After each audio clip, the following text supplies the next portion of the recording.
पञ्चाध्यायावयवं मम कर्तुर्ग्रन्थराजमात्म्यवशात् अर्थालोकनिदानं यस्य वचस्तं स्तुवे महावीरम्। जय हो प्रभु। चर्चा अपनी बहुत ही गंभीर मार्मिक चल रही है। 112 नंबर तक के श्लोक की अपनी चर्चा हो गई थी। विषय अपना चल रहा है 111 तक। 111 तक। हाँ। चलो 111 3 श्लोक हुए थे। हाँ। तो विषय अपना चल रहा है। ये तीसरा अवान्तर अधिकार है, गुणत्व अधिकार। द्रव्य सामान्य, द्रव्य विशेष, अब विशेषों की भी विशेष। अभी जो विशेष द्रव्य का स्वरूप बताया था, गुण पर्याय द्रव्यम उत्पाद द्रव्युक्तम सत सद्रव्य लक्षणम, उसमें से अब गुणों के स्वरूप के बारे में विस्तार में चर्चा चल रही है। तो गुण जो है द्रव्य के आश्रित होते हैं, स्वतंत्र गुण नहीं रहते हैं और सर्वांग रहते हैं ये गुण द्रव्य में। और गुणों के अनेक भेद हैं, उसकी चर्चा अपनी चल रही है। फिर प्रश्न उठा था कि गुण नित्य हैं कि अनित्य हैं। उसमें भी अनेकांत है कि गुण न सर्वथा नित्य हैं न सर्वथा अनित्य है, नित्यानित्य है। ऐसा इसका स्पष्टीकरण दृष्टांत दे करके खुलासा किया था। एक जीव का दृष्टांत दिया था और एक पुद्गल का दृष्टांत दिया था। तो ऐसा जो है ज्ञान गुण के परिणमन का दृष्टांत दिया था और एक वर्ण गुण के परिणमन का और स्थायीपने का, दोनों चीज़ें उसमें सिद्ध की गई थी। अब उसी बात को जो है अब सारांश रूप में बताते हैं। 12 नंबर का श्लोक है। वस्तु यथा परिणामी तथैव परिणामिनो गुणाश्चापि तस्मादुत्पादव्यय द्वयमपि भवति हि गुणानां तु। जिस प्रकार वस्तु प्रतिक्षण परिणमनशील है, उसी प्रकार गुण भी प्रतिक्षण परिणमनशील है। इसलिए जैसे वस्तु का उत्पाद और व्यय होता है, उसी प्रकार गुणों का उत्पाद और व्यय होता है। अर्थात नित्य रहते हुए बदलता रहता है गुण भी, अपने गुणपने की अपेक्षा नित्य और पर्यायपने की अपेक्षा नित्य। उसमें अर्थात नित्यानित्यपना उसमें निरंतर चलता ही रहता है। ऐसा जो है ये वस्तु का स्वरूप है। और जब भी प्रयोजन की सिद्धि होती है तभी वस्तु स्वरूप की सिद्धि होती है।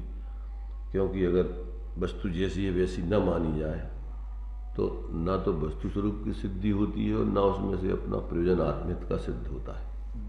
भ्रांतियाँ खड़ी होती हैं अगर एकांश से कुछ भी माना जाए तो ये जो है यहाँ बिल्कुल जैसा वस्तु का स्वरूप है वैसा ही यहाँ पर समझना और उसमें से अपना प्रयोजन साधने के लिए फिर ध्रुवपने को ऊर्ध्व करके अध्रुवपने को उसका आश्रय या उसका लक्ष्य बना करके और अपना प्रयोजन साधना।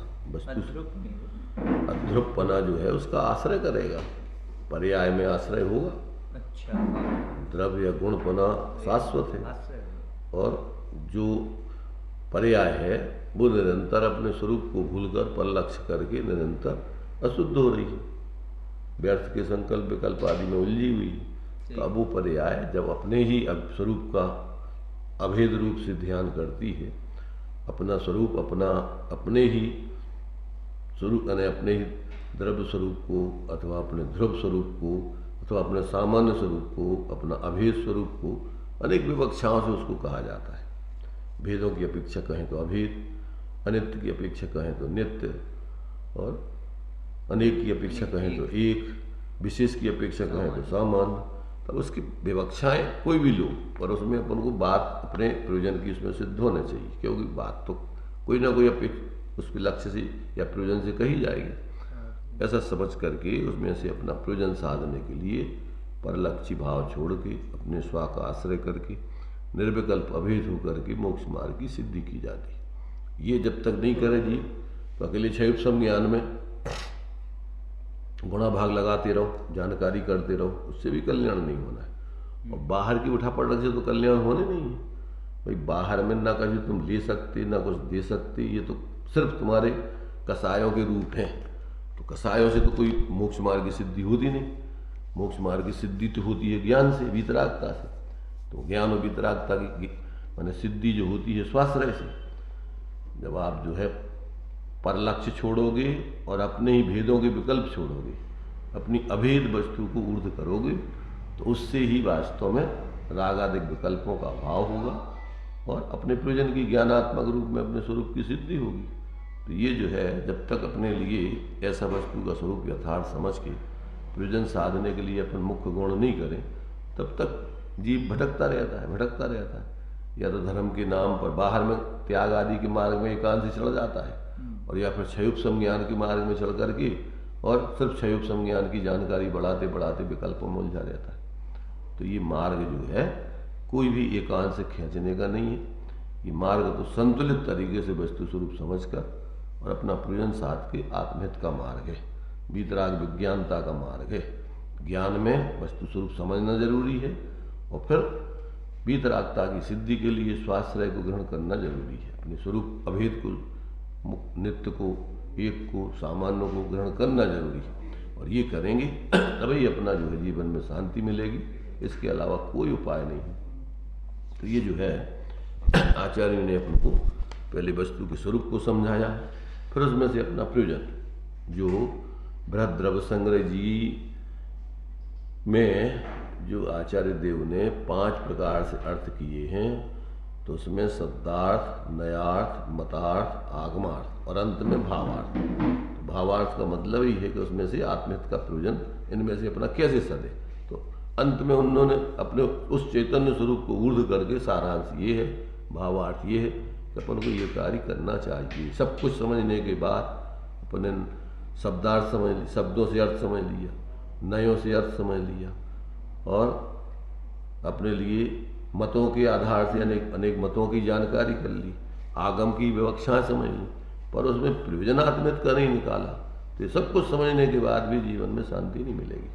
अंत में आपका क्या करना वो प्रयोजन, वो उसमें अपना आत्महित का प्रयोजन साधना। तो भावार्थ में इन सारे भेद प्रभेदों को समझकर, सारे विपरीतताओं को समझकर, उसमें से हटकर अपनी स्वरूप की ऊर्धता करके और परिणति में अभेद होकर के मोक्ष मार्ग की वीतराग विज्ञानता की सिद्धि करके धर्मात्मा बनना। जहाँ पर भी हो, जिस भूमिका में संगी पंचेंद्रीय जीव ये प्रयोजन अपना सिद्ध कर सकता है अगर ये प्रक्रिया समझ ले। तो ये जो है अपन को इन सभी शास्त्रों में अध्यात्म में आत्मकल्याण की मुख्यता से कथन होता है। मैंने उसमें वस्तु स्वरूप तो बताया जाता है, पर उसमें प्रयोजन की मुख्यता होती है कि तुम्हारा हित किस में सदेगा। इसलिए ज़्यादातर जो प्रयोजन की मुख्यता से कथन किए हैं अध्यात्म में, तो लोग उसको वस्तु स्वरूप समझ लेते हैं और उससे भ्रमित हो जाते हैं। एकांत में न तो प्रयोजन सत्ता है और न भी सम्यक प्रकार से जीवन जी पाते। ये सारी चीज़ें अपन को बहुत सावधानी इसमें रखने की जरूरत है। आगे का देखिए 13 नंबर का श्लोक। ज्ञानम गुणो यथा स्यान् नित्यं सामान्यवत्तया पीयतः नष्टोत्पन्नं च तथा घटं विहायात्पटं परिच्छिन्दन्। अर्थ, यद्यपि सामान्य दृष्टि से ज्ञान नित्य है, तथापि वह कभी घट को कभी पट को जानता है, इसलिए अनित्य भी है। भावार्थ, अवस्था यानी पर्याय की अपेक्षा से ज्ञान अनित्य और अपनी सत्ता की अपेक्षा से नित्य है। ये अपन को बराबर भाव समझना चाहिए। प्रयोजन है ये, भावार्थ माने उसका सारांश। तो उसमें ज्ञान ऐसा जो है सामान्य रूप से नित्य नित्य, और उसमें नित्य नित्य भी एक साथ ही वस्तु में दोनों धर्म चल रहे, दोनों कार्य निरंतर हैं। नित्य पुनः धारा प्रवाह बना हुआ है और उत्पाद व धारा प्रवाह हो रहा है, और अभेद रूप से वो वस्तु क्या है, जैसी की तैसी बनी हुई है। मैंने नित्यानित्य रहते हुए कथनचित वो एक दूसरे मय है। वो क्या ज्ञान पर्याय कोई गुणों से सर्वथा उसमें तादात्म्य संबंध है, उस अपेक्षा से अनुभय भी कहा जाता है उसको। उभय जब प्रमाण ज्ञान एक साथ नए ज्ञान से कहेंगे तो उसको अपन जिस समय अपन गुण की मुख्यता से यानी गुणपने की मुख्यता से कहेंगे तो नित्य कहेंगे, पर्यायपने की मुख्यता से कहेंगे तो अनित्य कहेंगे, दोनों की मुख्यता से कहेंगे तो वह कहेंगे, और एक दूसरे से अभेद बताना है तो अनुभय कहेंगे। भेद प्रमाण अभेद प्रमाण, अभेद दृष्टि से उसको कहना है तो आपको एक दूसरे मय है, कोई पर्याय और गुण स्वभाव अथवा द्रव्य स्वभाव कोई सर्वथा अलग अलग नहीं है। तो कैसे हैं? अनुभय स्वरूप, अनुभय माने दो नहीं, वो एक ही है। किस रूप में है? वो अनुभय यानी एक दूसरे मय है। कैसे एक दूसरे मय है? कि जिस समय अपन दृष्टांत के रूप में समझते हैं कि जिस समय अपन स्वर्णपना और पर्यायपना और दोनों एक दूसरे मयपना ये देखेंगे तो वैसी दिखेगी, बस जैसी देखोगे दृष्टिकोण है तुम्हारा ही। अगर द्रव्यपने की मुख्यता से देखो तो वो स्वर्णपना दिखेगा तुम्हें, सब सोना सोना सोना सोना सोना।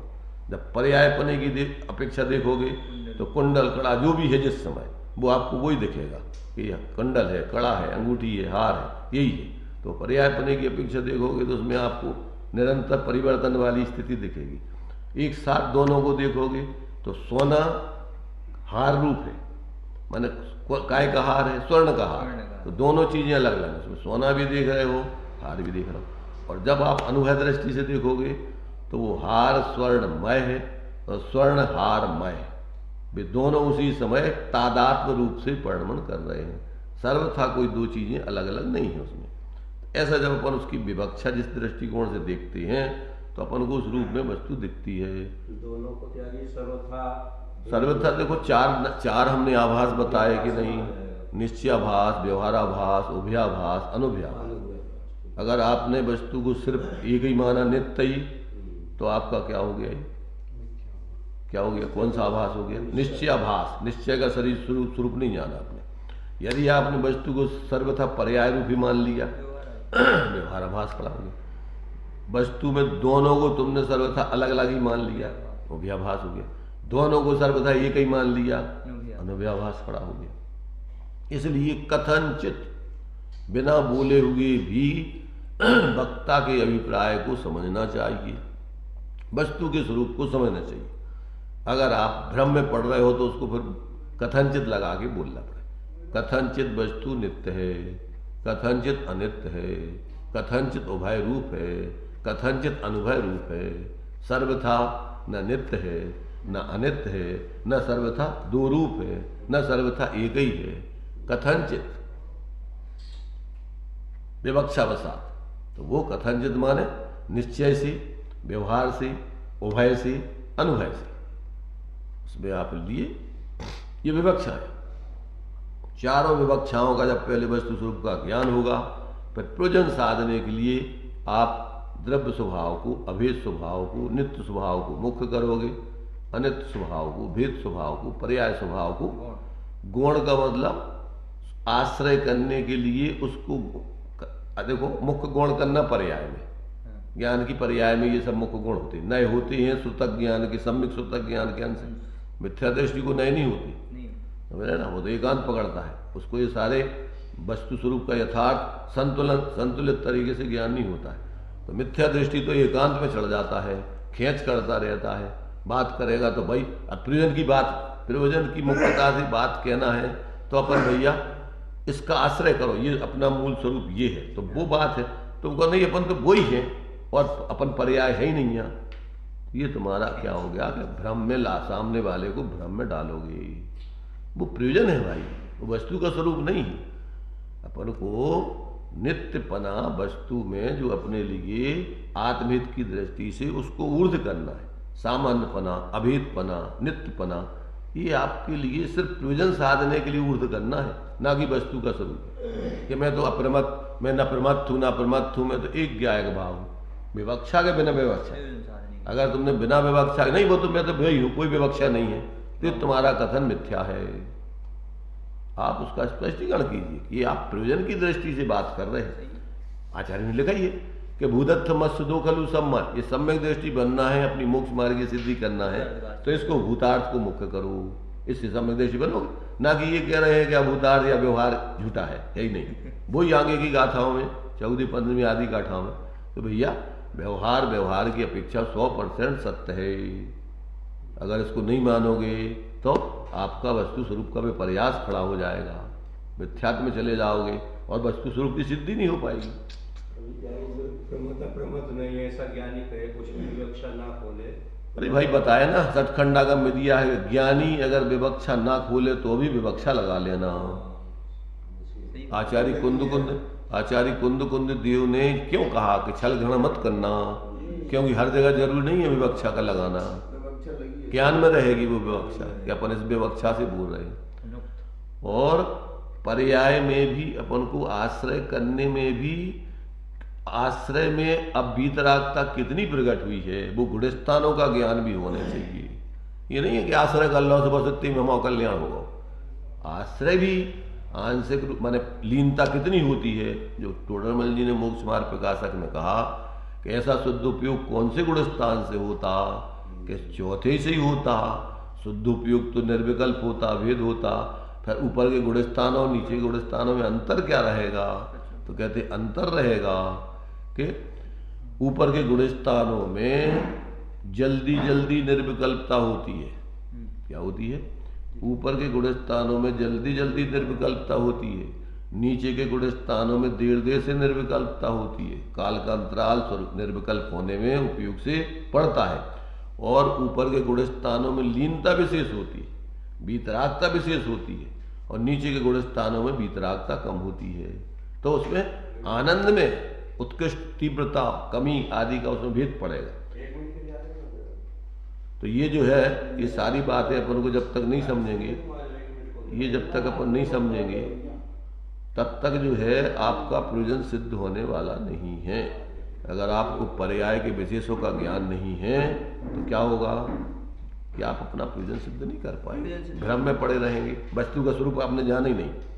पर्याय की अपने लिए हीनाधिकता, ये गुणस्थानों की परिपाटी है। अगर आप नहीं समझोगे तो आपके प्रयोजन की पूर्णता का लक्ष्य सिद्ध होगा ही नहीं आपका।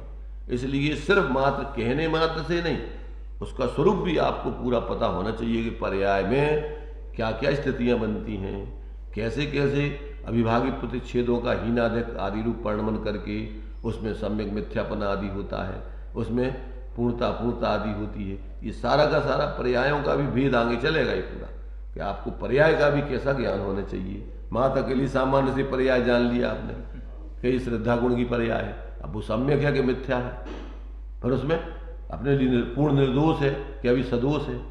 मान लो क्षयोपम सम्यक थे तो सदोष है, उससे मोक्ष नहीं होगा, मोक्ष होगा तो छायक सम्यक से होगा।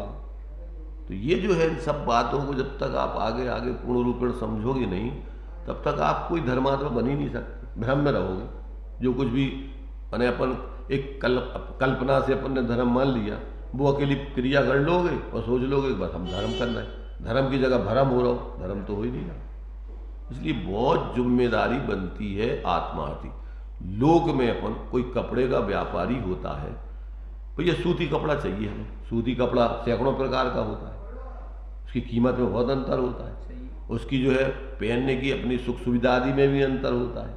तो ये सारी चीज़ें सूती कपड़ा, भैया हमें तो सूती कपड़ा चाहिए, सूती कपड़ा चाहिए, सूती कपड़ा एक प्रकार का होता है। ऐसे ही पर्याय में भी कितने भेद प्रभेद हैं, वे सारे भेद प्रभेद आपको नहीं पता हो तो आप अपने जीवन में कैसे उन पर्यायों की शुद्धि पूर्ण रूपेण करोगे, कैसे अशुद्धि से बचोगे। मैंने जाने थे दोष गुणन को कैसे तजिए गई है। ये सारे दोष और गुण तो आदि पर्याय, अकेले द्रव्य दृष्टि की बातें करते रहने से, विकल्प करते रहने से कोई द्रव्य दृष्टि थोड़ी हो जाती है। तो ये सारी बातें अपन को बहुत उत्तरोत्तर, और वो वक्ता भी जब तक स्वयं उस मार्ग पर नहीं चल रहा होगा तो वो उपदेश भी सही दे ही नहीं सकता है। आभासी वक्ता आभास का ही उपदेश देता रहेगा, लोगों को भ्रम में डालता रहेगा। इसलिए जब तक वो वक्ता भी पूर्ण रूपेण वस्तु स्वरूप को नहीं समझता है, जीवन में प्रयोग करके नहीं जी रहा है, आगम को सिर माथे नहीं रखा है, ज्ञानियों को अपने सिर माथे नहीं रखा है, तो दम्भ से वो कुछ भी यदवा तदवा बोल करके अपना कल्याण करेगा और दूसरों का भी कल्याण करने में निमित्त बनेगा। ये सब बात है अपन को समझना चाहिए। तो ये नित्य अनित्यपना जो है कि सामान्य दृष्टि और विशेष दृष्टि अर्थात जो है गुण या द्रव्यपने की दृष्टि और पर्यायपने की दृष्टि दोनों इसमें बराबर अपन को समझना चाहिए। 114 नंबर का श्लोक। संदृष्टि रूप गुणो नित्यश्चाम्रेऽपि वर्णमात्रतया नष्टोत्पन्नो हरितात् परिणममानश्च पीतवत्तेन। दृष्टांत, आम में रूप सदा रहता है, इसकी अपेक्षा से यद्यपि रूप गुण नित्य है तो भी हरित से पीत अवस्था में बदलने से वह नष्ट और उत्पन्न भी होता है। नोट, यहाँ तक गुणों का नित्य नित्यात्मक स्वरूप कहकर अब इसी को शंका समाधानों द्वारा पीसते हैं। क्या करते हैं और बारीक करते हैं शंका समाधान और अनेक प्रकार के संबंध में जो है जो भ्रांतियाँ लोगों को होती हैं उसका समाधान करते हैं। तो यहाँ तक आपको 114 श्लोक तक उसकी नित्यानित्यता की सिद्धि की विवक्षाओं से अब जो है उसी बात को और भी जो है अनेक प्रकार की शंका समाधान करके खुलासा करते हैं। सबसे पहली शंका, ननु नित्या हि गुणापि भवन्त्वनित्यास्तु पर्ययः सर्वे तत्किं द्रव्यबधिः किल नित्या नित्यात्मका गुणा प्रोक्ता। अर्थ, शंका, यह बात निश्चित है कि गुण नित्य होते हैं और पर्याय सभी अनित्य होती हैं, फिर क्या कारण है कि द्रव्य के समान गुणों को भी नित्यात्मक बतलाया है? प्रश्न, क्या प्रश्न है? अपन कह दो कि भैया गुण नित्य होते हैं और पर्याय नित्य होती है, तो गुण अलग है और पर्याय अलग है, दो चीजें तुमने सर्वथा अलग मान ली।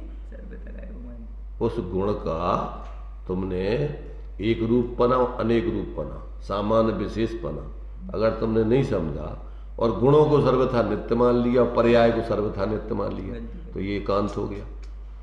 गुण कथंचित नित्य भी है, अनित्य भी है, उभय भी है, अनुभय भी। इसी प्रकार से पर्याय में भी चारों बातें लगेंगी। पर्याय कथंचित अनित्य है, कथंचित नित्य है, कथंचित उभय है, कथंचित अनुभय है। वो आगे चलेगा। तो अब ये खुलासा कर दीजिए, तो शंका उठाई, अब उसका खुलासा। सत्यम तत्र यतः स्यात् इदमेव विवक्षितं यथा द्रव्ये न गुणेभ्यः पृथगिह तत् सदिति द्रव्यं च पर्ययाश्येति। अर्थ, उपर्युक्त शंका यद्यपि ठीक है तथापि उसका उत्तर इस प्रकार है कि गुणों में सत अर्थात गुणों से सत, गुणों से सत अर्थात द्रव्य और पर्याय कोई भिन्न पदार्थ नहीं है, क्योंकि गुणों का समुदाय ही तो द्रव्य है और गुणों का परिणमन ही पर्याय है। इसलिए जिस प्रकार द्रव्य में विविक्षावश कथंचित नित्यता और कथंचित अनित्यता आती है, उसी प्रकार गुणों में भी नित्यता और अनित्यता विविक्षाधीन है। वह इस प्रकार आगे का 117 नंबर का, अपि नित्या प्रति समयं विनापि यत्नं हि परिणमन्ति गुणा सच परिणामोऽवस्था तेषामेव न पृथक्त्वसत्ता कहा। अर्थ, यद्यपि गुण नित्य हैं तथापि बिना किसी प्रयत्न के प्रति समय परिणमन करते हैं, वह परिणाम भी उन्हीं गुणों की अवस्था विशेष है, भिन्न सत्ता वाला नहीं। तो ये जो है ये अपन को जब तक वस्तु की विवक्षाओं से उसका यथार्थ स्वरूप ज्ञान में नहीं आए, और एक विवक्षा अब अपन को गुण नित्य है कह देने का मतलब गुण पने से नित्य है, सामान्य पने से नित्य है, वही गुण विशेष पने से पर्याय पने से अनित्य है। तो अपन कभी कभी गुण कह देते हैं, कभी कभी उस गुणपना कह देते हैं, कभी कभी उस सामान्य दृष्टि कह देते हैं, कभी विशेष दृष्टि। तो अब तो विवक्षा नहीं समझोगे तो जो तो लिखा गुण नित्य होते हैं, पर्याय नित्य होती है। अरे भाई, वहाँ विवक्षा ज्ञानियों की अंडरस्टूड है, उसमें गर्वित है कि वो गुण पने से नित्य कह रहे हैं, ना कि गुण को सर्वथा नित्य कह रहे हैं। और अपन क्या लगा लेंगे कि गुण नित्य ही है और पर्याय सर्वथा नित्य ही है। जो अब तुम्हारी पर्याय अलग द्रव्य बन गई, गुण अलग द्रव्य बन गया। बिना और गुण और पर्याय द्रव्य के आश्रित होते हैं। गुण सामान्य रूप से नित्य रहते हैं गुण पने से, और उसी की पर्याय अनित्य होती है। तो वो तो भेद करके तुम्हारे लिए कथन किया। क्यों कि ये प्रति समय गुणों का परिणमन निरंतर होते ही रहता है। क्यों कि वो तो स्वभाव है उनका।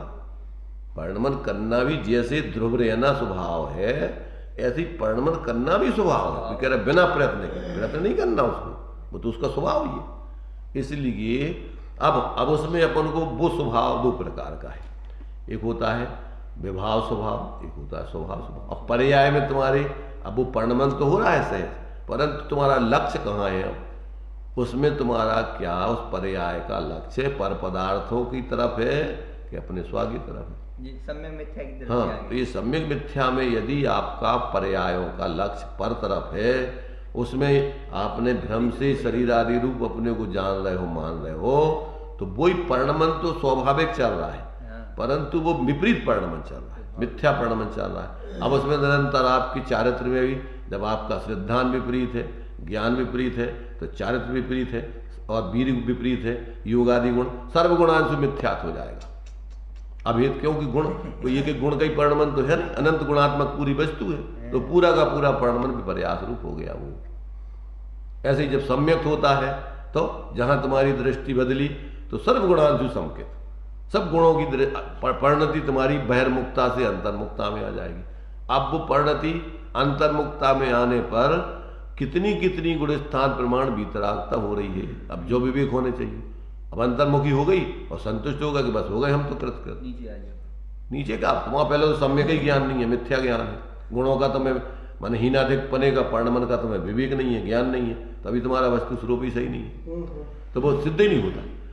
जब आपके पर्याय में जब भी आप वस्तु स्वरूप समझ करके स्वरूप का आश्रय करोगे तो ही आपका वो परिणमन सम्यक है, और आप फिर संतुष्ट नहीं होगे उतने में जो दिया ना पूर्णता के लक्ष्य से की गई शुरुआत।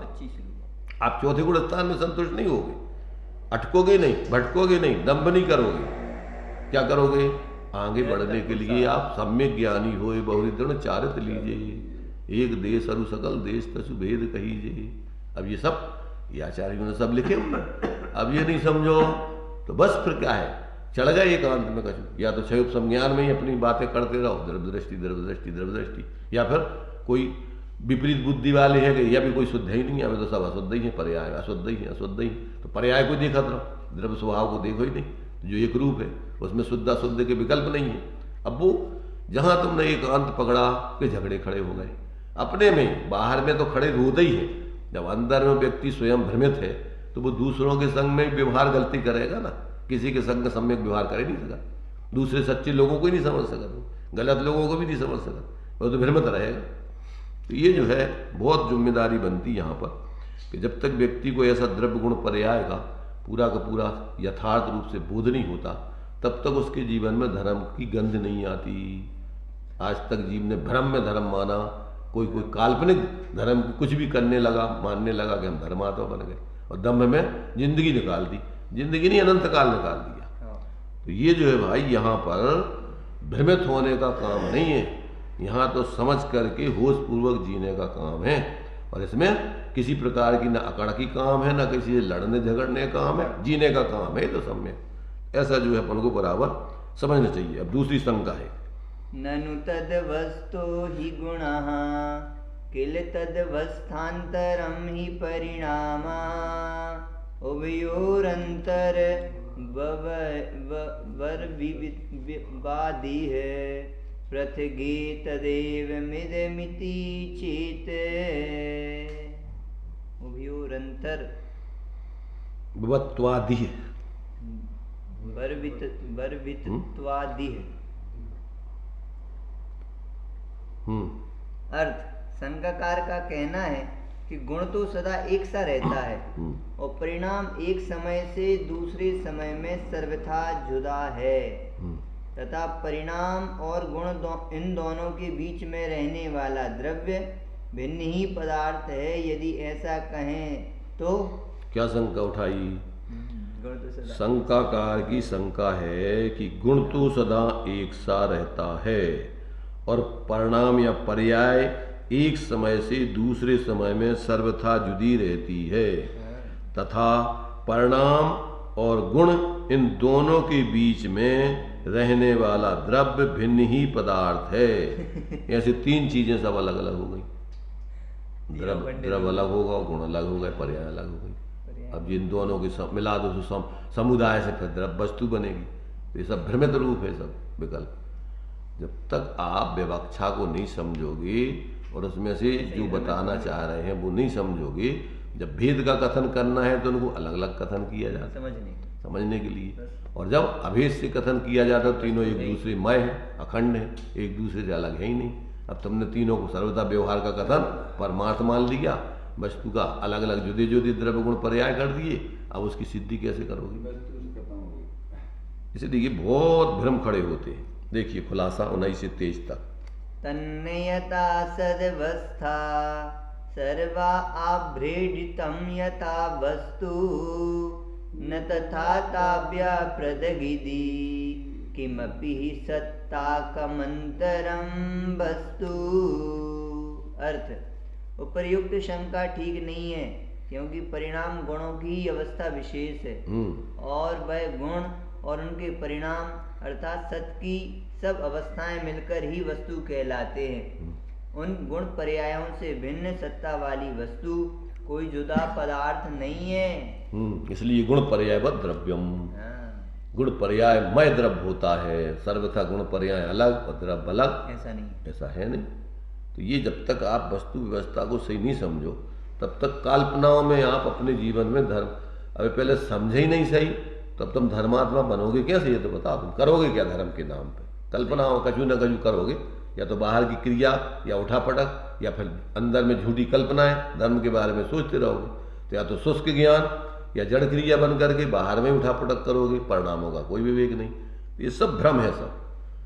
जब तक आप वस्तु तत्व को समझ करके स्वाश्रय से प्रवृत्ति नहीं करोगे तब तक आपका संतुलन बन ही नहीं सकता है। जो बताया ज्ञान क्रियाभ्याम मोक्षा, ज्ञान और क्रिया की मैत्री, ज्ञान क्रिया की मैत्री हो तब जा।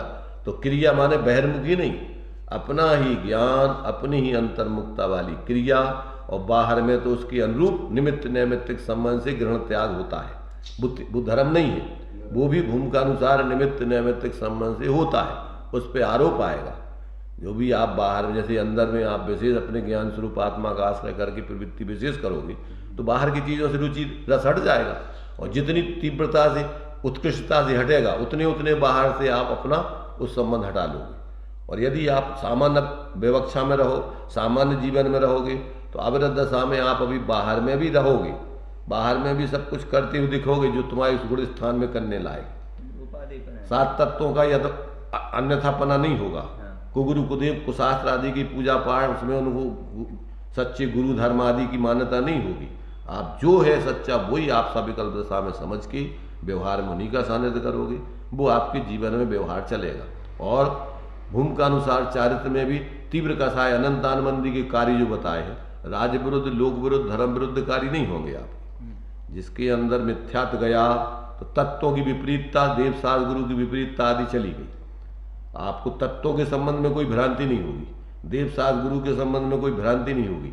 ये मिथ्यात्व के जाने से आपको जीवन में समीचीनता आएगी, और अनंतानबंदी के जाने से आपके आचरण में इस जाति की प्रवृत्ति नहीं हो सकती। कौन सी? जो अनंतानबंदी कसाय की तीव्रता में होती है, मंद कसाय में भी नहीं होती है कार्य। द्रवलिंगी मुनिराज के तुम हाथ पांव कुछ भी काट दो, छील दो, कुछ भी कर दो, पर वे कोई अनैतिक कार्य नहीं कर सकते। पर फिर भी आत्मबोध नहीं होने से वे व्यवहाराभासी हैं, उसी में धर्म बुद्धि से 28 गुण आदि कोई धर्म मान करके उसमें प्राणपण से लगे हुए।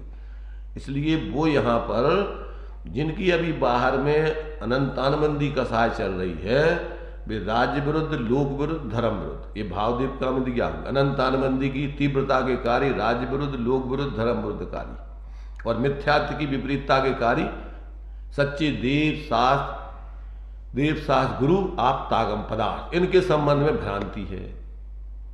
क्या कहा? कौन को? मिथ्यात्व की विपरीतता में सच्चे देव शास्त्र गुरु आप आगम पदार्थ, जो धर्म के आयतन आदि हैं, इनके संबंध में विपर्यास चलता है। ये 30 प्रकार का गृहीत मिथ्यात्व मिल गया धर्म के नाम पर। 6 प्रकार से ये धर्म के जो अपने लिए समझना जरूरी है। कौन से? देव, गुरु, धर्म, आप्त, आगम, पदार्थ। इन 6 चीजों को बिना समझे मोक्ष मार्ग प्रारंभ नहीं हो सकता। देव और आप्त में अंतर? देव और आप्त में अंतर है कथनचित। क्या अंतर है? कि देव तो अरहंत तो सिद्ध को बोलते हैं, और आप्त जो धर्म का उपदेश देने वाले तीर्थंकर अथवा इस मार्ग पर चलने वाले उपदेशक होते हैं, भी कहलाते हैं। काय में आप्त कैसे हो जाएंगे? वो आप्त बोलते हैं धर्म का वक्ता कहलाता है आप्त। तो जो धर्म का उपदेश देता है वो आप्त कहलाते हैं। तो जो भी ज्ञानी तीर्थंकर से लेकर चौथे गुण स्थान तक 3 वेद की आप्त के, अच्छा, उत्तम, मध्यम, जघन आप्त। उत्तम आप्त भगवान जिनेन्द्र 12 सभाओं में दिव्य ध्वनि के माध्यम से जीवों का उपदेश देने वाले, ये मूल आप्त है, ये मूल आप्त है।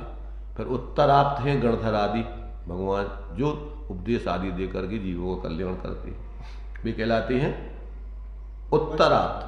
और उत्तरोत्तर आप्त में जो निचली, मान लो मूल आप्त नहीं है, उत्तर आप्त भी नहीं है, तो अब जो निचली भूमिका वाले पंचम और चौथे गुण स्थानवर्ती शावक हैं, वे भी आप्त की कोटि में आते हैं, पर जघन आप्त हैं, वो बहुत नीची स्थिति वाले हैं। तो ये तीनों प्रकार के आप्त कहे, उसमें आप्त की संज्ञा दी मूलाप्त, उत्तराप्त, उत्तरोत्तराप्त, जघन उत्तरोत्तर आप्त। ऐसे जो है अपन को इनका स्वरूप, तो जब तक अब तुम्हें वक्ता ही का स्वरूप नहीं पता कि जो सही है कि गलत है, मिथ्या दृष्टि है कि सम्यक दृष्टि है, तो क्या करोगे? गलत उपदेश सुन करके तुम्हारी दुर्दशा हो जाएगी। इसलिए देव का स्वरूप वीतराग सर्वज्ञ होते हैं देव, और हितोपदेशक नहीं होते। हितोपदेशक होना जरूरी नहीं है, हितोपदेशक हो सकते हैं परंतु जरूरी नहीं है उनको देव के लिए, पर आप्त के लिए जरूरी है। तो तीर्थंकर देव ही मूल में आप्त है, और उनके आधार से फिर गणधर आदि देव वो उत्तराप्त थे। और आगे सम्यक दृष्टि जो भगवान जिनेन्द्र के उपदेश अनुसार ही बोलता है, अपने मन से कोई कल्पना नहीं करता है, यदवा तदवा सुछंदाचारी नहीं है, वो उत्तरोत्तराप्त के अंतर्गत आता है। तो आपको इसका स्वरूप पता होना चाहिए। देव का स्वरूप, गुरु का स्वरूप। गुरु वीतराग होते हैं, 28 गुण आदि का पालन करने वाले होते हैं, ये आपके गुरु के अंतर्गत आते हैं। तो आचार्य, उपाध्याय, साधु सामान्य से सब गुरु हैं, पर उसमें गुरु के लिए बोलना जरूरी नहीं है, आप्त के लिए बोलना जरूरी है। तो आचार्य, उपाध्याय ये उसमें आप्त की श्रेणी में आते हैं। ये व्यवहार से उनके पद हैं, परमार्थ से वो सब क्या है? साधु हैं। आत्मकल्याण करना उनके लिए मुख्य है, पर ये उत्तर माने दूसरों के हित की दृष्टि से ये 2 पद हैं। ये जो है, इसलिए ये बराबर ज्ञान होने चाहिए अपन को। तो देव, गुरु, धर्म आपके लिए निश्चय व्यवहार का स्वरूप पता होना चाहिए कि वास्तविक धर्म क्या है, और साथ में उपचार धर्म क्या है, सहचरभूत धर्म क्या है, पूर्वचर धर्म क्या है, इसका विवेक होना चाहिए। इसका नहीं होगा तो आपके जीवन में धर्म हो ही नहीं सकता है। तो आपको जब तक धर्म का यथार्थ स्वरूप पता नहीं कि ये जो है व्यवहार रूप धर्म है, साथ में अथवा पूर्वचर होने वाला है, और परमार्थ धर्म, मूल धर्म स्वाश्रय से होने वाले सम्यक दर्शन, ज्ञान, चारित्र, और ये भीतराग विज्ञानता की सिद्धि है, उत्तम क्षमादि है, और व्यवहार में दया आदि जो है, ये सब उपचार से धर्म कहलाते। अब आपको ऐसा यथार्थ धर्म का स्वरूप नहीं पता तो भ्रम में रहोगे, उपचार को परमार्थ मान लोगे, और परमार्थ को ही मान लोगे और उपचार को नहीं मानो तो साधना नहीं कर पाओगे। कैसे आप बाहर में उनमें पालन करते हुए व्रत आदि व्यवहार से और अपनी आत्माराधना। तो आपको इन सब चीज़ों का ज्ञान होना चाहिए, खेचातानी का काम नहीं है मोक्ष मार्ग। तो इस प्रकार से धर्म का यथार्थ स्वरूप हो ज्ञान में। तो देव, गुरु, धर्म, आप्त, उपदेशक का यथार्थ बोध होने चाहिए। आगम में आपके लिए जो उपदेश यानी भगवान जिनेंद्र के द्वारा बताया हुआ जिनवाणी है, वे ही आप्त के वचन हैं, वे ही आगम हैं। आगम की जो परिभाषा दी है उसमें रत्नगण श्रावकाचार्य जी में 6 लक्षण दिए। आप्तोपज्ञ मनुल्लंघ्य मदृष्टेष्ट विरोधकम तत्वोपदेश कृत सार्वम शास्त्रम कापत घट्टनम। ये आगम या जिनवाणी के ये 6 विशेषताएं बतलाई। सबसे पहले तो आप्त के द्वारा कहा हुआ, अनाप्त के द्वारा अज्ञानी के द्वारा कहा हुआ नहीं होना चाहिए। तो आप्तोपज्ञ अनुल्लंघ्य, जिसकी कोई उल्लंघन नहीं कर सके, खंडन नहीं कर सके, प्रत्यक्ष परोक्ष प्रमाणों से जिसमें कोई बाधा नहीं डाल सके, वो कहलाता अनुल्लंघन। प्रत्यक्ष परोक्ष के द्वारा जो ज्ञात हो गए यानी उसमें कोई बाधा नहीं आए तो आप्तोपज्ञ मनुल्लंघ्य मदृष्टेष्ट विरोधकम, किसी प्रकार से उसमें प्रत्यक्ष परोक्ष से बाधा नहीं आवे तो अविरोधी हो। तो आप्तोपज्ञ मनुल्लंघ्य मदृष्टेष्ट विरोधकम तत्वोपदेश, जिसमें तत्वों का उपदेश दिया हो, फालतू की बात है इधर उधर की नहीं हो, तो प्रयोजनभूत तत्वों का जिसमें उपदेश हो और सब जीवों के कल्याण का जिसमें उपदेश हो। सार्वम, ये नहीं कि कोई संप्रदाय विशेष, व्यक्ति विशेष, जाति विशेष का हो, जीव मात्र के कल्याण का जिसमें उपदेश हो। और कापत घट्टनम, खोटे मार्ग का, कापत माने खोटा मार्ग, मिथ्या मार्ग, हाँ, उसका निषेध करने वाला हो कि ये मोक्ष का मार्ग नहीं है, ये धर्म का मार्ग नहीं है, ये धर्म नहीं है, उसका खंडन करें। तो ये कोई विरोध की बात नहीं है, किसी के द्वेष की बात नहीं है, ये वस्तु का स्वरूप है। अब तुम कहोगे साहब कोई बुराई किसकी है, वस्तु स्वरूप बता रहे। अब उसमें बुराई, जब तुम उस मार्ग पर नहीं चल रहे तो तुम्हें लग रहा होगा कि हमारी बुराई कर रहे हैं। किसी की बुराई नहीं करता ज्ञानी, वो तो वस्तु स्वरूप समझा रहा कि ये धर्म नहीं है, निषेध करेगा। एकांत से, विपरीतता से, अन्यथा रूप जो धर्म मान रहा है, एकांत, विपरीत, विनय, संशय, अज्ञान, ये सब विपरीत मार्ग है, इसमें धर्म नहीं है, मिथ्यात्व का पोषण है, तो वो निषेध करेगा। अब निषेध करेगा, तुम कहोगे ये बुराई कर रहे हैं, बुराई का सवाल नहीं है इसमें, ये तो वस्तु स्वरूप का निरूपण, ये तो जिनवाणी का स्वरूप है। ये नहीं करे अस्ति नास्ति से कथन जी ये सही है ये गलत है, नास्ति से तो वस्तु स्वरूप की सिद्धि कहाँ से होगी। ये तो आगम और अध्यात्म और आगम में फर्क है। आगम का ही भेद है, अध्यात्म कोई अलग से नहीं है। अध्यात्म आगम का ही आत्म 6 द्रव्यों की मुख्यता स्वरूप बता करके आत्म कल्याण का उपदेश देना वो आगम है, और अकेला आत्म कल्याण की मुख्यता से निरूपण करना वो अध्यात्म है। विशेष आत्मा की बात, अरे विशेष आत्मा की बात बिना 6 द्रव्यों के स्वरूप को समझे आत्मा की बात हो सकत, गौण रूप से वो होती है। सभी अध्यात्म के ग्रंथों में सब पूरा वर्णन होता है, पर गौण रूप से होता है अन्य द्रव्यों का वर्णन, मुख्य रूप से आत्म कल्याण की मुख्यता होती है। तो वो आगम का ही एक हिस्सा है, आगम से अलग कोई अध्यात्म नहीं है। उसी आगम में से निकाल करके भूत प्रयोजन की बात को ऊर्ध कर दी है, बस इतना। कौन सा मेन सूत्र है?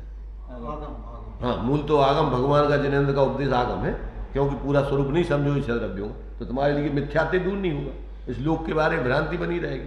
किसने बनाया, कहाँ से आया, कौन करता, कौन धरता, कौन रक्षक, तो सब भ्रांति बनी रहेगी। इसलिए आगम से आप पहले 6 द्रव्यों का स्वरूप समझो, यही शैली है आचार्यों की। पहले 6 द्रव्यों का स्वरूप द्रव्य संग्रह पढ़िए, आगम और अध्यात्म इसमें दोनों का निरूपण है। 6 द्रव्यों का स्वरूप समझिए, फिर 7 तत्व 9 पदार्थों का स्वरूप समझिए, फिर रत्नत्रय का स्वरूप समझिए, उसके कारण ध्यान के स्वरूप को समझिए, इससे प्रयोजन की सिद्धि होगी।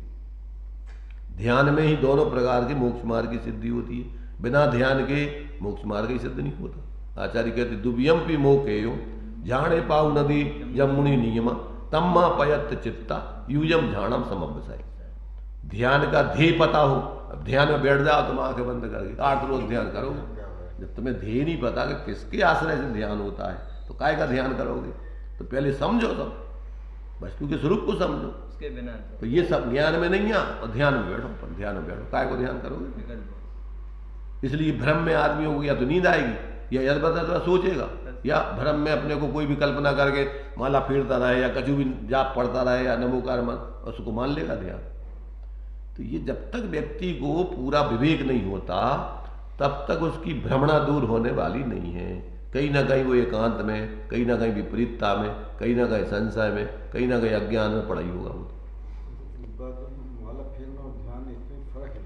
अरे भाई ये तो माला तो बच्चों का काम है, पहले शुरू में जब तुम्हारा मन नहीं लग रहा हो तो चलो भैया तुम माला के माध्यम से उपयोग को लगाओ, जैसे वो बच्चों को वो एक वो उसमें एक गुड़िया लगे रहते हैं, तो वे तो तुम्हारे लाने बच्चों की प्रारंभिक क्लास है।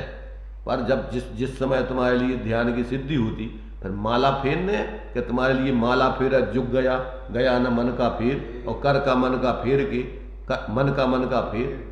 अभी हाथ की माला छोड़ करके अंदर मन की माला, तुम मन के विकल्पों को शांत कर, और मन के विकल्प शांत होंगे, वस्तु विचारत ध्यावते मन पावे विश्राम, रस स्वादत सुख उपजे अनुभव ताको नाम। और अनुभव चिंता निरसन, अनुभव है रस कूप, अनुभव मार्ग मोक्ष को, अनुभव मोक्ष स्वरूप। तो ये तो प्रक्रिया तो ये। अब कर में तो माला फिरे, जीप फिरे मुख माई, और मनुआ फिरे बाजार में, यह तो सुमरन नाई। अब जो तुम्हारी माला फिर रही है का चार बात अपने को ठग रहे तुम हैं? हाथ में माला लाए होते होते देखत जा रहे हो, जाना तरह ऐसे लोग हैं माला को धर्म मान रहे, बातें करत जा रहे, देखत जा रहे, चर्चा करत जा रहे, और माला भी फिर रही, धर्म डबल काम हो रहे। हाथ में कर में तो माला फिरे, जीप फिरे मुख माई, और मनुआ फिरे बाजार में, यह तो सुमरन नाई। ये कोई ध्यान नहीं है, ये कोई माला नहीं है, ये कोई धर्म नहीं, ना पुण्य है ना इसमें धर्म है, उपयोग का जो ठिकाना नहीं है। इसलिए तो अपन बोला था क्या कि भैया मन में, वचन में, काय में तीनों की एक रूपता नहीं हो जब तक तुम्हारा धर्म नहीं घुसता। जब तक ये स्वास्थ्य मन स्वरूप के आश्रय से वचन भी शांत, तीनों प्रकार की गुप्ती त्रिगुप्ती हो, वचन का आश्रय, मन का आश्रय, शरीर का आश्रय छोड़ के स्वाश्रय को ग्रहण करोगे, तभी आपके स्वरूप का ध्यान होगा। इसके अलावा कोई उपाय नहीं। तो ये सब चीजें अपन को, सारी चीजें जब तक ज्ञान में नहीं आएंगी, तब तक धर्म के नाम पे आज तक जीव ने भ्रम में रहा है और उसी को धर्म माना है। जानत नहीं है धर्म, बखानत भरम रूप, लड़ाई ठाने ठोर ठोर पक्षपात की, बस ये लक्षण है? पाँव क्या है, पाँव न धरे धरनी में, पाँव न धरे धरनी में, करनी विचारे उत्पात की, फिर डावा डोल सो कलोलन कर्म की कलोलन में,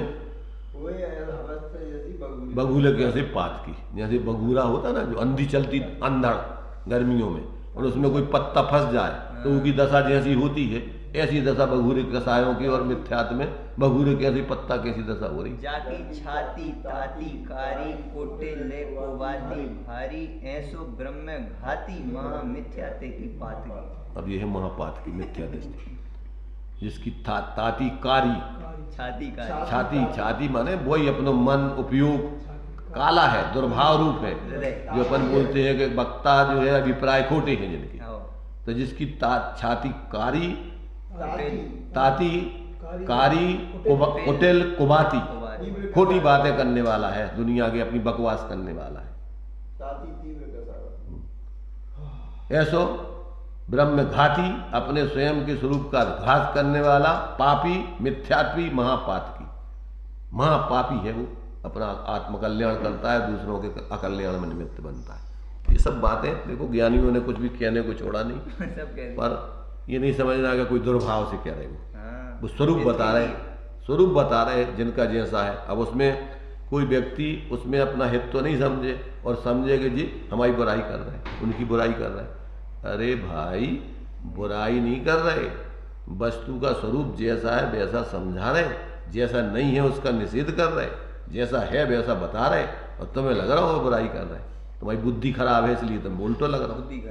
लोग ऐसे कहा प्रवचन में, तो आज हम ही से कह रहे हैं, हम ही की बात कह रहे हैं।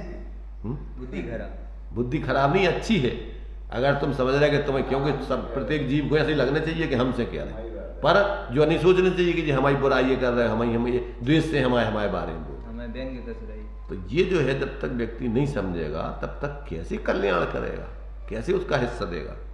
तो ये जो है यहाँ पर जो है शंकाकार का जो है, जो यहाँ पर उसने शंका उठाई थी, कौन सी, कि शंकाकार का कहना है कि गुण तो सदा एक सा रहता है और परिणाम एक समय से दूसरे समय में सर्वथा जुदा रहते हैं, तथा परिणाम और गुण इन दोनों के बीच में रहने वाला द्रव्य भिन्न ही पदार्थ है। ये तीन ही अलग अलग हुए। यदि ऐसा कहें तो क्या है, क्या दोष है या इसमें सही है कि नहीं, अब उसका खुलासा। उपर्युक्त शंका ठीक नहीं है, क्योंकि परिणाम गुणों की अवस्था विशेष है और वह गुण और उनके परिणाम अर्थात सत की सब अवस्थाएं मिलकर ही वस्तु कहलाते हैं। और उन गुण पर्यायों से भिन्न सत्ता वाली वस्तु कोई जुदा पदार्थ नहीं है। भावार्थ, शंकाकार ने गुणों को उनके परिणामों से भिन्न बतलाया था और उसमें हेतु दिया था कि एक समय में जो परिणाम है दूसरे समय में उससे सर्वथा भिन्न ही है। इसी प्रकार वह भी नष्ट हो जाता है, तीसरे समय में जुदा परिणाम ही पैदा होता है। इसलिए गुणों से परिणाम सर्वथा भिन्न है। माने ये जब बौद्धमती है, पर्याय मात्र द्रव्य को अलग अलग मानती सर्वथा भिन्न। इसका उत्तर दिया गया कि यद्यपि परिणाम प्रति समय भिन्न है तथापि जिस समय में जो परिणाम है वह गुणों से भिन्न नहीं है। तादात्म्य संबंध रूप है पर्याय का उस समय वर्तमान में, उन्हीं की अवस्था विशेष है। इसी प्रकार प्रति समय का परिणाम गुणों से अभिन्न है। यदि गुणों से सर्वथा भिन्न ही परिणाम को माना जाए तो प्रश्न हो सकता है कि वह परिणाम किसका है। बिना परिणामी के परिणाम होना असंभव है। इसलिए गुणों का परिणाम गुणों से सर्वथा भिन्न नहीं है। परिणामों से भिन्न कोई गुण नहीं और गुणों से भिन्न कोई द्रव्य नहीं, अतः सब गुण पर्याय मिलकर ही वस्तु है। ये विवक्षाएं जब तक नहीं समझोगे द्रव्य गुण पर्याय की, कथनचित अतद्भाव रूप भेद होने पर भी वस्तुपने से वो सर्वथा भिन्न भिन्न नहीं है। सर्वथा कहने में भी कथनचित लगाया कि नहीं लगा होगा? कहीं पे भी लगा, अगर सर्वथा लिखा है तो वहां पे भी तो कथनचित लगा है। क्या सर्वथा भी सर्वथा नहीं है? सर्वथा भी सर्वथा ही सर्वथा है। जब वो नए की विवक्षा खोल रहे कि पर्यार्थिक नए से द्रव्य अनित्य ही होता है सर्वथा, वो आपकी दृढ़ता के लिए उस विषय को बताने का। वहां पे कथनचित तो लगा, इस नए से सर्वथा कह रहा है। अरे भाई, तो हम ये कह रहे हैं कि उस नए से जब कह रहे हैं तो कथनचित नहीं लगाना है। जब वो विषय जब विवक्षा खोल दी तब कथनचित क्यों लगाना? अब विवक्षा ही खोल दी उसकी। तो ये सर्वथा कह रहा है तो इसको गलत क्यों कह रहा है? तो मूर्ख आदमी वही के ज्यों के त्यों। जब शंकाकार कह रहा है ये सर्वथा यहाँ तो जो दूसरी तरफ से कह रहे भी दूसरी तरफ, जब यदि आप प्रमाण की दृष्टि से सर्वथा कह रहे तो गलत कह रहे, नए की दृष्टि से सर्वथा कह रहे तो सम्यक एकांत है वो। तो ये नए सर्वथा ही कहेगा। प्रमाण में कथनचित लगाओगे जब विवक्षा नहीं खोलोगे तो वो प्रमाण की अपेक्षा है, पूरी वस्तु की अपेक्षा है, और जो उसके अंश की तरफ से है तो अंश की तरफ से कहोगे तो उसमें ऐसा ही है इस अपेक्षा से। तो वो विवक्षा दूसरी, वो प्रमाण की विवक्षा है, जी नए की विवक्षा है। तो नए उस बात को स्पष्ट करके बताएगा कि नहीं बात इस तरीके से ऐसी ही। पर जब प्रमाण से कहोगे नहीं कथनचित वस्तु अन्य रूप भी है तो वो पूरी वस्तु की बात हो गई। तब अपन को ये विषय समझ में आना चाहिए ना कि ये कथन किस अपेक्षा कर रहा है, इस अपेक्षा ये कौन सी अपेक्षा से बात कर रहे हैं। एक अपेक्षा को पूरी वस्तु मान। हाँ, अब तुमने उसी अंश को पूरी वस्तु मान लिया, गलत हो गया, जो सर्वथा हो गया। अब अंश की तरफ से बात कर रहे तो वैसे ही है, उसमें कोई अन्यथा नहीं है।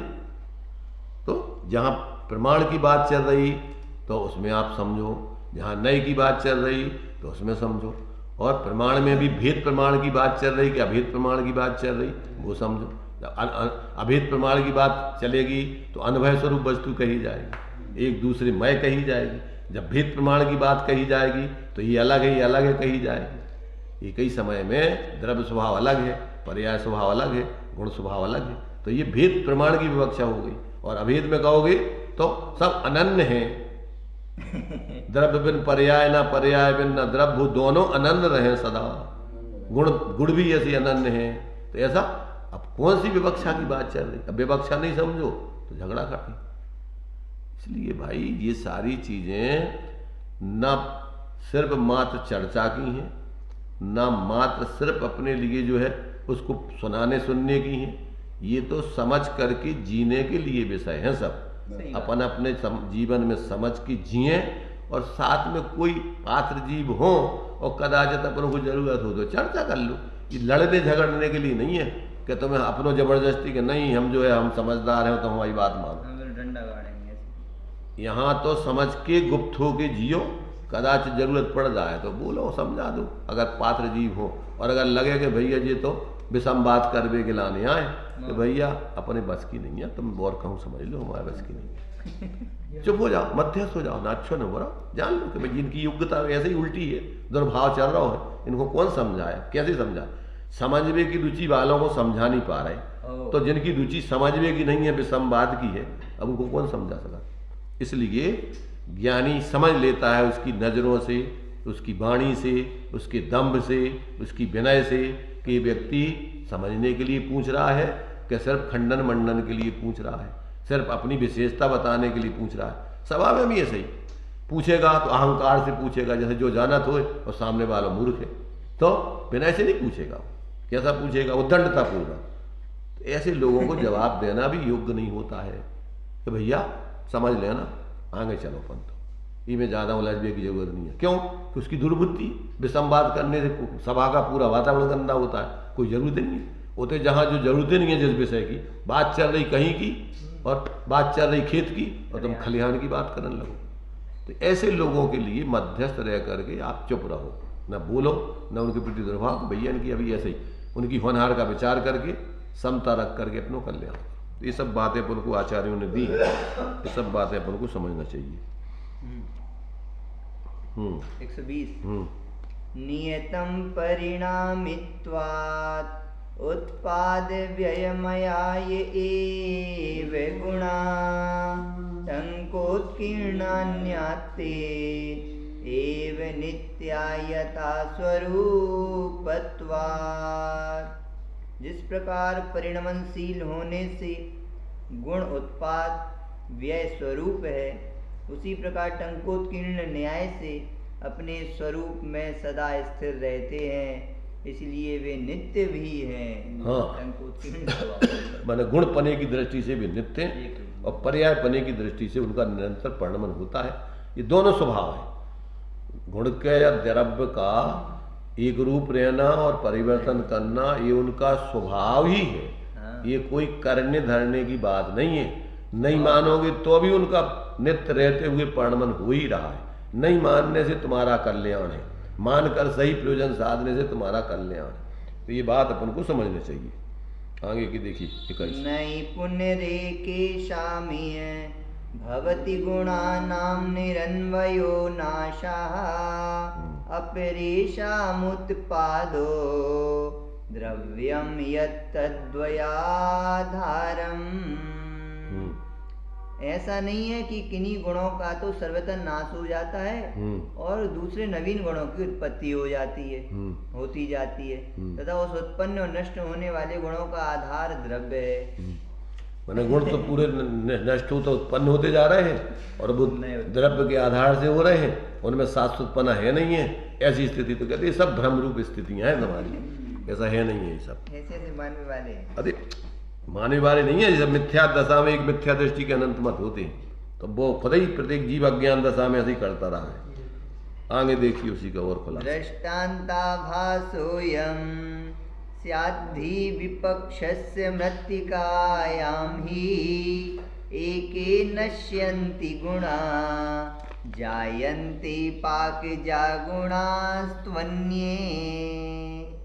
जो गुणों का नाश और उत्पाद मानते हैं, उनका उक्त कथन की पुष्टि में यह कहना कि मिट्टी में पहले गुण तो नष्ट हो जाते हैं और पाक से होने वाले दूसरे गुण पैदा हो जाते हैं, यह केवल दृष्टांताभास है। दृष्टांत और दृष्टांताभास माने जो दृष्टांत सिद्धांत की पुष्टि नहीं करता, सिद्धांत से विपरीत उससे सिद्धि होती है, वो दृष्टांत नहीं है, दृष्टांताभास जानो। गलत दृष्टांत है वो, सही दृष्टांत नहीं समझना।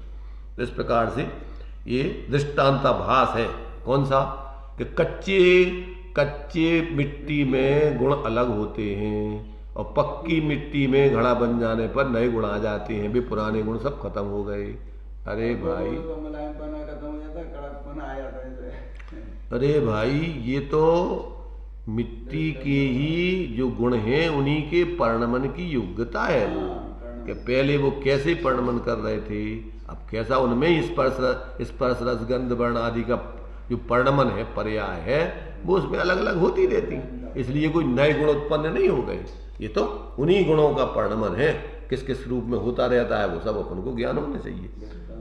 भावार्थ नैयायिक दर्शन का सिद्धांत है कि जिस समय कच्चा घड़ा अग्नि यानी आवा में दिया जाता है, उस समय उस घड़े के पहले सभी गुण नष्ट हो जाते हैं। घड़े का पाक होने से उसमें दूसरे ही नवीन गुण पैदा हो जाते हैं। इतना ही नहीं, वैशेषिकों का तो यहाँ तक भी सिद्धांत है कि अग्नि में जब घड़े की पाकावस्था होती है तब काला घड़ा बिल्कुल फूट जाता है, उसके सब परमाणु अलग अलग बिखर जाते हैं। फिर शीघ्र ही रक्त रूप पैदा होता है और पाकज परमाणु इकट्ठे होते हैं, उनसे कपाल बनते हैं, उन कपालों से लाल घड़ा बनता है। इस कार्य में घड़े के फूटने और बनने में जो समय लगता है वह अति सूक्ष्म है, इसलिए जाना नहीं जाता। इस नैयायिक सिद्धांत के दृष्टांत को देकर गुणों का नाश और उत्पत्ति मानना सर्वथा मिथ्या है। यह दृष्टांत सर्वथा बाधित है। यह बात किसी विवेकशाली की बुद्धि में नहीं आ सकती है कि अग्नि में घड़े के गुणों का नाश हो जाता हो, अथवा वह घड़ा ही अग्नि में फूटकर फिर झटपट अपने आप तैयार हो जाता हो। इसलिए उक्त नैयायिकों का सिद्धांत सर्वथा बाधित है। इस दृष्टांत से गुणों का नाश और उत्पत्ति मानना भी मिथ्या है। इसी बात को ग्रंथकार स्वयं प्रकट करते हैं। देखो यहाँ पर अपन को जैसे पुद्गल स्कंध में परमाणु इकट्ठे होते हैं, परमाणु बिखर जाते हैं, अलग अलग हो जाते हैं, तो ये गुणों को ऐसे ही मान रहा है। क्या मान रहा है? जैसे पुद्गल स्कंध में परमाणु सब अलग अलग होते हैं, उनका बिखराव भी हो जाता है, फिर इकट्ठे भी हो जाते हैं, ऐसे ये एक एक द्रव्य, एक एक गुण को एक एक द्रव्य मान रहा है, क्योंकि उसने स्कंध में एक स्कंध को मान लिया एक द्रव्य, और उसमें रहने वाले परमाणुओं को द्रव्य नहीं जाना, तो उसको भ्रम है ये सब। और ये दृष्टांत भी उनका दृष्टांताभास है। गुण द्रव्य में गुण ऐसे नहीं होते जैसे पुद्गल स्कंध में परमाणु होते हैं, वो तो अलग अलग द्रव्य हैं परमाणु। तो गुण तो तादात्म्य संबंध रखने वाले होते हैं, उनकी पर्याय प्रति समय परिणमित होती हैं, तो वो अभेद रूप से द्रव्य से तन्मय तादात्म्य संबंध रखते हैं। इसलिए ये दृष्टांत जो स्कंद में पुद्गल परमाणुओं का दिया है, ये उसमें गुणों में लागू नहीं पड़ता है। वो सब गुणों का, द्रव्यों का संयोग संबंध है और ये गुणों का तादात्म्य संबंध है। इन दोनों का दृष्टांत अलग अलग है। वो दृष्टांत उस पर लागू ही नहीं होता, भ्रमित है वो। ऐसी नदी का प्रवाह देते कि पहले जो नदी जो है बौद्धमती देते कि जैसे पहले की नदी का पानी चला गया, अब दूसरी पानी आए, वो ऐसी पर्याय जो है जैसे, अरे नदी तो अनंत पुद्गल परमाणुओं के पिंड रूप है, तो वे परमाणु पूरे अलग ही थे द्रव्य के। ये नहीं, अब धारा प्रवाह है तो उसमें कोई अलग अलग एक द्रव्य थोड़ी है वो। तो ये सब दृष्टांताभास है, इसमें लोगों को भ्रम लग भी जाता, हाँ यार बात तो सही है कि देखो पहले की नदी, अपन कह रहे हैं कि वो नदी बोई की बोई नदी है, अरे पहले की नदी के तो नदी को पानी चलोगा अलग कोई, ये तो नई नदी आई। ऐसे ही वे दृष्टांत देकर लोगों को स्थूल बुद्धि वाले भ्रमित हो जाते हैं। काले से लाल होगा मटका। हाँ, तो ये सब के सब जो है दृष्टांताभास है, ये सच्चे दृष्टांत नहीं है। दो द्रव्यों की अभिन्नता वाले स्कंध पर गुणों का ऐसा संयोग संबंध करके अलग अलग मानना, नष्ट मानना, ये सब भ्रमित अवस्था, भ्रम अवस्था है। उसकी अवस्थाएं भी सर्वथा उससे अलग नहीं होती, वो गुण भी द्रव्य से अलग नहीं होते। वो क्षणिक तादात्म्य संबंध पर्याय रखती हैं, गुण शाश्वत संबंध रखते हैं, उनकी पर्याय रूप परिणमन नया नया होता रहता है, और द्रव्य उन दोनों मय सदाकाल उसमें बना रहता है। तो ये जब तक व्यक्ति को ऐसा पूरा उसका यथार्थ खाका पता नहीं हो अंदर का, तो ये दृष्टांत लोगों को ऐसे भ्रमित करके लोगों को भ्रमित करते रहते। देखिए आगे 23 नंबर को और श्लोक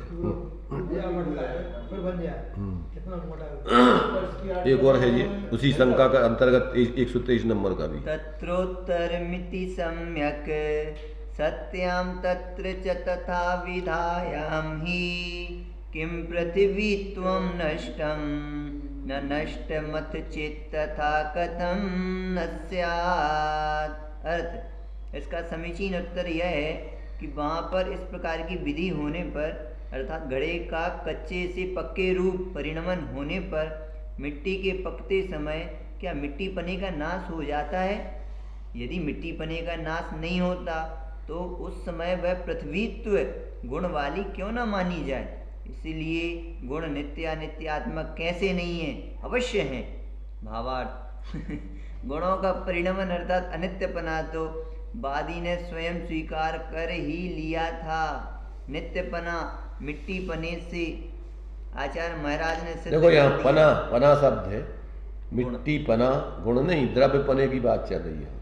मिट्टी पना वो द्रव्य का एक रूप धर्म है। गुण पने के समूह को द्रव्य कहते हैं। हाँ। तो गुण पना और गुणों का समूह का एक रूप पना वो मिट्टी पना है, और उसका जो परिणमन पना है वो अलग है, पर्याय पना। पर्याय। तो जब अपन मिट्टी और मिट्टी पना, तो मिट्टी तो गुण पर्याय रूप है, मिट्टी पना उसका एक रूप है, गुण गुण गुण पने रूप है, हाँ। और जो उसका जो मिट्टी का परिणमन है वो दूसरे पर्याय रूप है।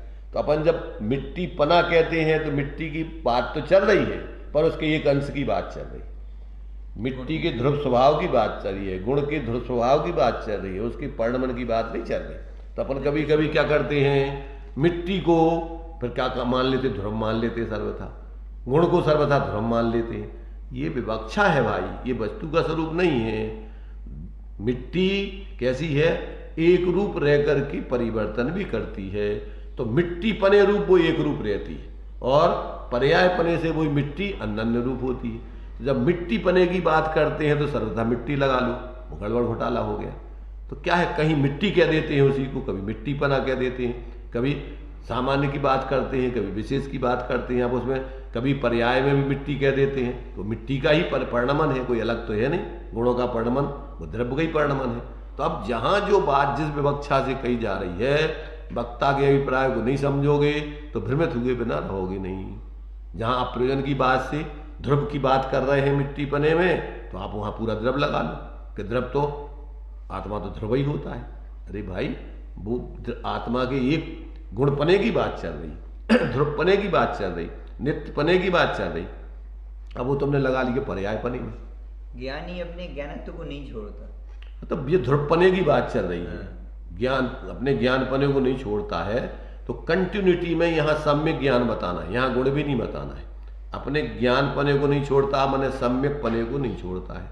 जैसे दृष्टांत दिया कि स्वर्ण, अपने स्वर्णत्व को नहीं चाहे तुम उसको तपा रहे हो चाहे उसको नहीं तपा रहे हो, वो अपने स्वर्ण पने को नहीं छोड़ता। तो यहाँ ज्ञानी का ज्ञानत्वपना बताना है, माने सम्यक ज्ञानपना, अपने द्रव्य स्वभाव की दृष्टिपना बताना है। यहाँ पर वो द्रव्य, यहाँ ज्ञानी का ज्ञानपना बताना माने ज्ञान ज्ञान ज्ञान जीव द्रव्य की बात नहीं चल रही है, स्वभाव की बात नहीं। यहाँ तो पर्याय से उस पर्याय के एक रूप पने की बात चल रही सही। है। तो कहाँ कौन सी बात बताई जा रही है, वहाँ सम्यक ज्ञान के एक रूप परिणमन की बात कही जा रही है। तो ये पर्याय का एक रूप पने रूप यानी सम्यक ज्ञान रूप परिणमन की बात चल रही है। यहाँ पर कोई गुण के एक रूप पने की बात, द्रव्य के एक रूप पने की बात नहीं चल रही। हाँ, ये पर्याय का सदा काल सम्यक पने रूप परिणमन की बात, ज्ञानी का ज्ञानी पना यहाँ वो लेना है। यहाँ पर गुण का गुण पना यानी ज्ञान गुण से वो नित्य है वो नहीं लेना है। यहाँ सम्यक पने का परिणमन धारा प्रवाह चलता है, चाहे पाप का उदय आए चाहे पुण्य का उदय आए, चाहे हर परिस्थिति में वो अपने सम्यक ज्ञान को, भेद विज्ञान को नहीं छोड़ता। यहाँ वो बात चल रही है। 184 का था। अब वो जो भी है, जहाँ ज्ञानी का क्या कथन है वहाँ वो लगाना।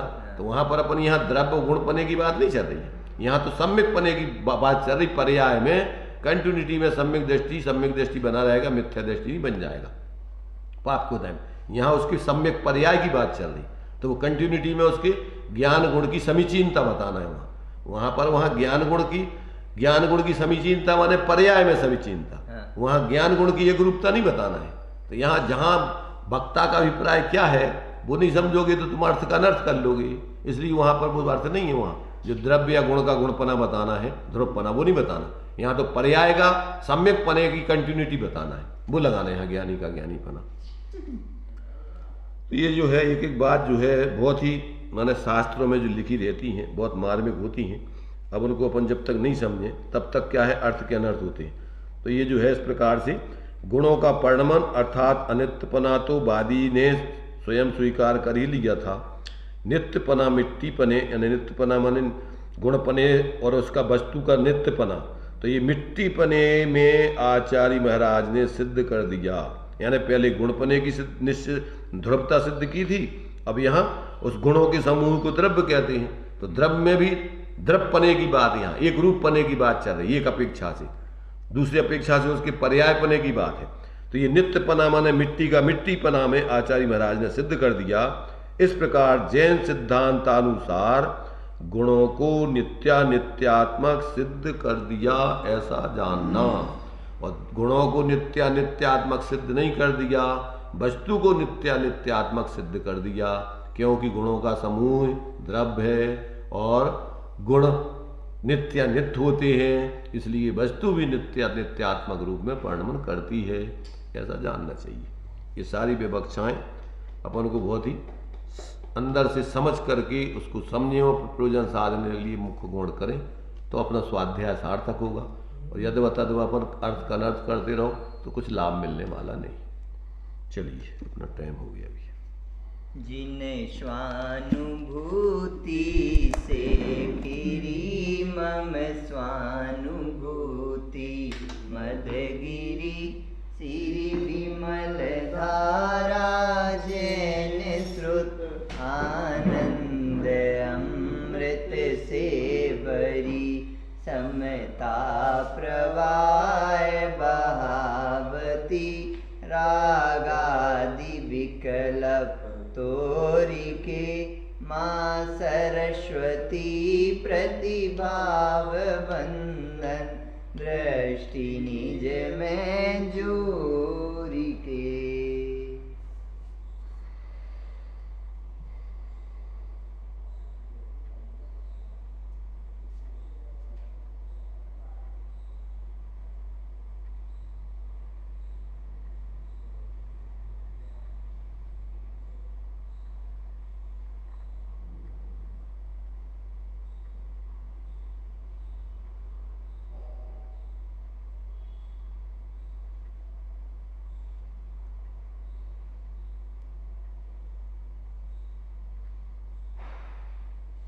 द्वादशांगमयी जिनवाणी माता की जय हो, महान जैन धर्म की जय।